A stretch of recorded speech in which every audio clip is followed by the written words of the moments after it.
De-escalation through escalation, or simply more war to stop war? 1 year on, Israel is expanding its war against Hamas in Gaza, which has already killed some 42,000 people and wounded nearly 100,000 more. It has stepped up attacks in Lebanon and other regional countries, inflicting more civilian casualties and raising concerns of a full-blown regional war with its old foe, Iran. It is feared that Israel may target Iran's nuclear facilities in response to Iranian missile strikes in Israel last week, itself a response to a series of actions by Israel, the latest being the killing of Hezbollah leader Hassan Nasrallah in southern Beirut. As the war enters its second year, how has this conflict escalated so quickly? What's next? Why does the prospect of peace appear ever more elusive? Welcome to a special edition of The Point, an opinion show coming to you live from Beijing. I'm pleased to be joined from Shanghai by Professor Zhang Chuchu, Deputy Director of the Center for Middle Eastern Studies at Fudan University, and from Oklahoma by Joshua Landis, Director of the Center for Middle East Studies at the University of Oklahoma. Welcome to the two of you to this program. Let's first look at the human cost of this conflict. We're counting from October the 7th till of last year till this year. On the Israeli side, some 1,200 people were killed, some 250 were abducted by Hamas, and about 100 still kept as captive there. On the other hand, as a result of Israel's military action, some 42,000 Palestinians living in Gaza have been killed, and 1/3 of the identifiable victims are children, and 1/5 of them are women. Professor Zhang, let me go to you first. What are your thoughts on this anniversary as we are marking it? Why has the civilian death toll, especially women and children, been so high? So indeed, the ongoing conflict in Gaza has led to a severe humanitarian crisis, as you mentioned. And unfortunately, despite the criticism from the international society, international organizations, humanitarian crisis has actually right now been neglected. And also Netanyahu is trying to pursue a tactic of absolute safety. And by doing so, his method is to eliminate all the Hamas militants. But the thing is, in Gaza, it's very hard to differentiate between people to people, and especially to identify all the Hamas people. And right now, actually, a lot of infrastructure have already been destructed, and including the hospitals, also schools, and that is why even like the people, when they go to the hospitals, they can't get enough medical supplies, and which is going to even increase the problem of pandemics, diseases, etc. And also, I think we need to note the indiscriminate attacks in this conflict, which is becoming even worse. For instance, in Lebanon, we have seen that the pagers can become weapons, which means that people's daily communication facilities can also be weaponized, which is going to cause even more problems. Josh, what is your answer to this question? How come the civilian casualties, especially children and women, are particularly high this time? Of course, on the Israeli side, the civilian casualties is also very high.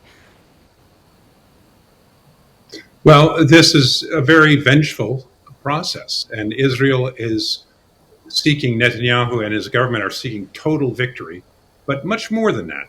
They are laying down the law. They are showing that they can smash Gaza, put it back to the Stone Age, as they've said, and there's a lot of vengeance, and that has, I think, accounts for the fact that the destruction has been so massive in Gaza, and we've seen all the universities have been blown up, even those that were empty. Hospitals have been attacked. All the press have been attacked and shut down. So this is a real scorched earth campaign. And I think that's what explains for the high death roll of particularly women and children. What has led to this, what we're seeing now? Because we have seen this is a conflict that has been brewing, that has been going on for decades. What sets this conflict apart from previous conflicts in terms of the intensity of the conflict, in terms of the loss, the heavy human loss? Again, Professor Zhang. Right. Actually, indeed, there are a lot of losses, just like what happened before, which is a very unfortunate scenario. But I have noticed that actually this war is very different from the previous ones in several aspects. So, for instance, the conflicting parties right now, they not only just compete on the real battlefield, but they also are launching a war of public opinion on the internet and social media. So, for instance, that is why we can right now see the casualties and what is going on in through like social media or the internet, and that is why it has also attracted so many intention, which is very different from the past. It's not that in the past there were no casualties, but just they were not communicated and fully covered. And also right now, it's like although Israel has demonstrated its military superiority and their intelligence abilities on the physical battlefield, the brutal war scene has been spread through the short videos or through the social media. And that is how the narrative structure of the Palestinian-Israeli issue has actually changed right now. And that is one important difference. And another one is that in terms of the conflict and who are participating, it's very interesting that this time is very different because right now Iran is playing a very big role. Because in the past, we often say it's a Palestinian-Israeli conflict and also it's an Arab-Israeli conflict. So the problems between Israelis and the Arab people. But right now, it seems that the Arab countries at the government level at least keep a very low key. But instead, like Iran this time has taken a more hardline position, and also most of these militant groups that are anti-Israel right now, they're quite close to Iran. So actually, this means that the conflict, the focus is a little bit different from before. Josh, what is your take? Because we're talking about the outbreak of this crisis in October last year, when Hamas inflicted unprecedented damage and killing the number of Israeli civilians is also unprecedented, and unleashing also Israel's scorched earth policy, as you described, massive destruction and unbelievable human losses. But what has paved the way for the conflict to break out, to erupt in such an intensive and massive scale? I think there are three factors really we can point to. One is, as you say, the brutality of the October 7th attack by Hamas really shocked the Israelis. They had gone to sleep. They thought they had Hamas contained and Gaza well enclosed. So I think it shocked a lot of Israelis who believed they would really turn the page on the Palestinian issue. The Abraham Accords were moving ahead, and they really believed that their situation had surpassed the Palestinian issue. So this woke it all up, and Netanyahu wanted to reestablish an Israeli sense of dominance in the Middle East. And I think for a while, many Israelis were fearing that they had lost their real edge. And so this is an attempt to reassert that edge. Secondly, Netanyahu's government is extraordinarily right-wing. He has got a narrow government that wants total victory, that is quite messianic. They believe that all of Israel should be taken and settled in by Israelis. So the violence in the West Bank and other places has also grown at a tremendous rapidity, because many of his ministers are extraordinarily right-wing, and they want to smash the Palestinians and make sure that there's never going to be a Palestinian state. The third factor is that President Biden is extraordinarily devoted to Israel. And we're in an election cycle. And I think that's the key factor for understanding America's behavior in this, because America has refused to restrain Netanyahu, and he understands that he has a moment to fulfill his lifelong ambition, which is to make sure that there will never be a Palestinian state, that Israel will be able to annex all of Palestine, and and that he can subdue Israel's enemies. And so the weakness of President Biden at this moment, because he's in an election campaign, both America's political parties are competing with each other for pro-Israeli votes and mostly pro-Israeli money. Of the top 25 major donors last cycle to the election cycle in 2022, roughly 3/5 of all the top donors were pro-Israeli donors. These are billionaires who are giving 100 million, some instances $100 million to candidates, whether they're congressional, presidential, and so forth. This is big, big money, and the president needs it. Both presidents do.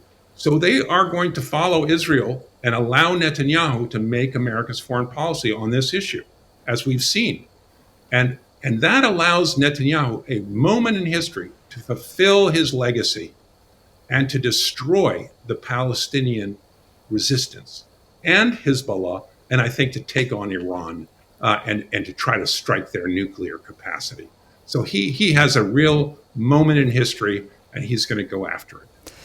Well, let's talk about the goals that the Netanyahu government has been pursuing. Namely, they have proclaimed 3 goals, which are eliminating Hamas, securing the release of Israeli captives in Gaza, and ensuring that the Palestinian enclave will not pose a threat to Israel's security. 1 year on, has Israel achieved these goals? Are these achievable goals in the first place, Professor Zhang? Actually, not really, because actually, as you've mentioned, there were the 3 objectives proposed by Netanyahu at the very beginning. But till now, even after a year, even after tens and thousands of people have been killed, right now, none of the objective has been achieved. And for instance, the hostages are still there. And that is why even in Israel, a lot of people are right now, they are launching anti-Netanyahu protests and criticize him for not paying enough attention to rescue the hostages. And also, it's very ironic that right now, so even these 3 objectives have not been achieved. And right now, Netanyahu has proposed the fourth objective, which is to fight against Hezbollah in Lebanon and to escalate the conflict with Lebanon. So right now, as you mentioned, actually, so none of the 3 objectives are easy ones, especially the demilitarization of Gaza and also the elimination of Hamas, because Hamas is actually not just an organization, but it's an ideology. Right now, it's like Israel has already killed the former leader of Hamas, Haniya, in Tehran. But right after that, Sinwar has become their new leader.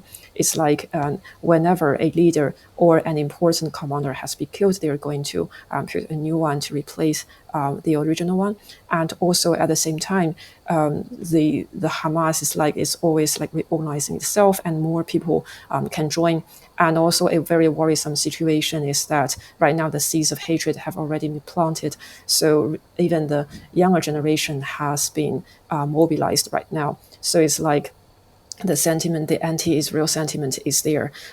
So it's very hard. And also that is why within the Israeli army itself, there is a huge debate. And a lot of people were saying that actually to rescue the hostages right now is the more, feasible, objective. More achievable. But actually right now, achievable, right? But right now it's like Netanyahu has placed it at not at the highest place of his foreign agenda. Well, Hamas's leader, as Professor Zhang just said, Hamas's new leader, Yahya Sinwar, stated on Monday that the anniversary of the Gaza war, that Hamas's armed ring is ready for a long battle of attrition. And as we speak, Hamas is still capable of firing rockets at Israel. Josh, how do you look at the objective, the stated objectives of Israel's military options over the past year? And has Israel embarked on the important journey to make itself safer in that region? Well, it depends what you mean by safer. Israel describes what it's doing in Gaza and the region as mowing the lawn. And the problem with mowing the lawn is that it grows back. And these resistance groups, whether they're Hamas or Hezbollah or others, will grow back. They can be beaten down, which is true, and mowed. And that may quiet them for 5 years, 10 years, we're not sure, through Israeli dominance. But the wish for total victory, as the Israeli government demands, means that you don't negotiate with your enemies. And that means there's never a resolution. You can defeat them, but you can't destroy them entirely, because a new generation, as we've just heard from Professor Zhang, is going to grow up with these same resentments. And the real problem for Israel is that there are 7 million Palestinians living in historic Palestine. 5.5 million of those Palestinians are in the occupied territories. They have no rights to self-determination. They're under military rule. And the settlers are stealing their land day by day. They're being kicked out of villages. They're being restricted. Their lives are traumatized. And this is a recipe for turning the rest of Palestine, turning the West Bank and East Jerusalem into a Gaza, which is what Israel is doing. And it's only going to breed more resentment, more hatred. And this will lead to constant conflict. Is it possibly Israel's thinking and strategy that they will just operate in this war in this way in the future because there is no other better option for them, Josh? Maybe this is how they say, okay, this is how we're going to operate. We just continue mowing the lawn. Yes, I think that is how they believe that they're going to operate. They've convinced themselves that they live in a neighborhood of savages. And we heard of barbarians. And this was the word that Prime Minister Netanyahu used over and over again when he visited the United States, and he uses it on TV all the time. That this is not a clash of civilizations, he said. It's a clash of civilization against barbarians. And therefore, the West needs to support us to kill the barbarians.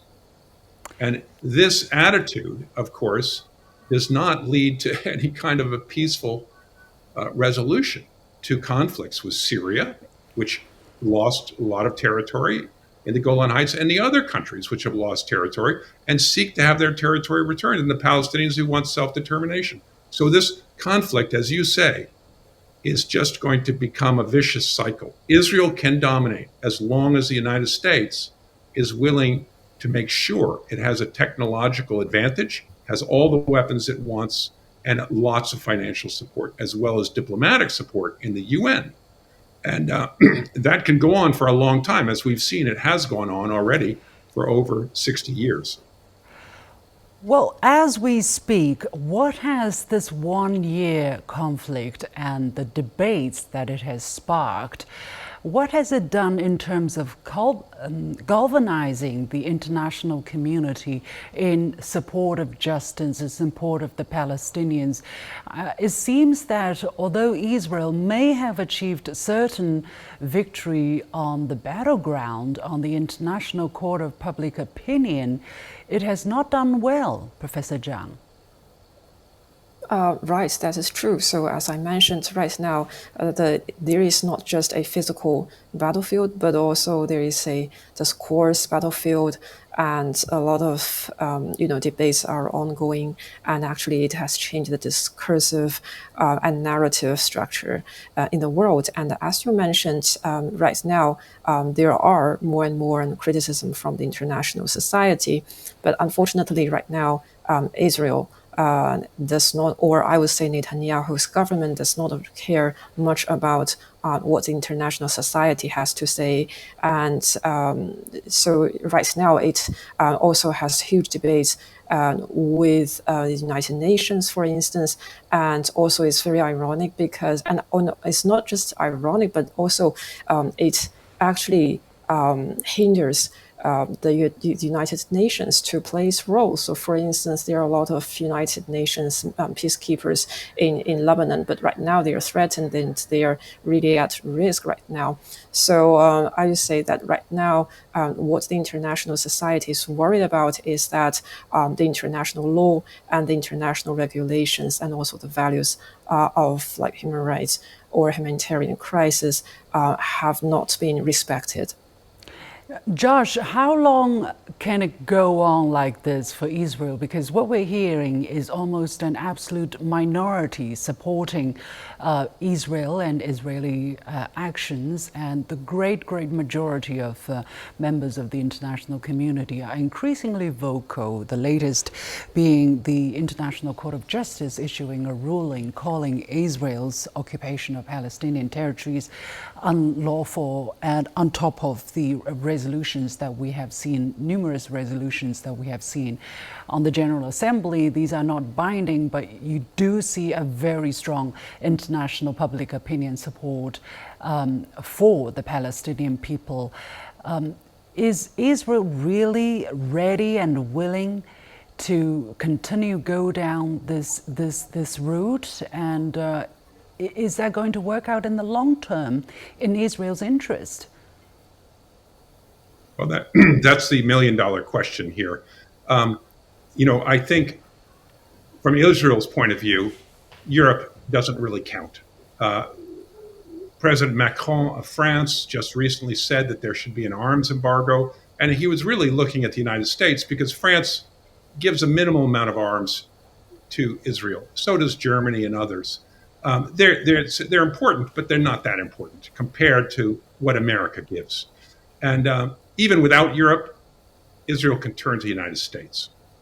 And the United States has really doubled down on giving arms to Israel and military support to Israel.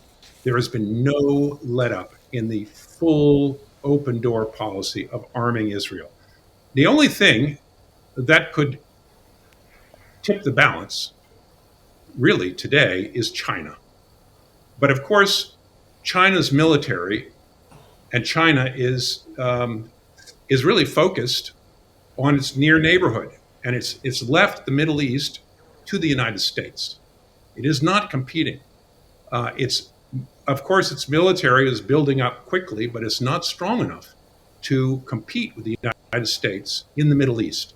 And that leaves the door open for countries like Israel, which has Americans backing, to destroy its enemies. And it can destroy them over and over again, as long as it has the complete superiority in weaponry. And we look at Iraq, Syria, Lebanon. These countries that have opposed Israel in the past are in rubble. They've been largely destroyed as they've gone through civil wars and are laid waste. So the countries that have been resistance countries and have opposed Israel have gotten really crushed, Libya included. And we might see that Iran gets a really bad thumping in the future. But that's to be seen. The question then is, over the long run, can Israel sustain this? And one would think that it cannot, that it will be isolated eventually. But it's hard to see who's going to do that. Who is going to force Israel to make peace with its neighbors.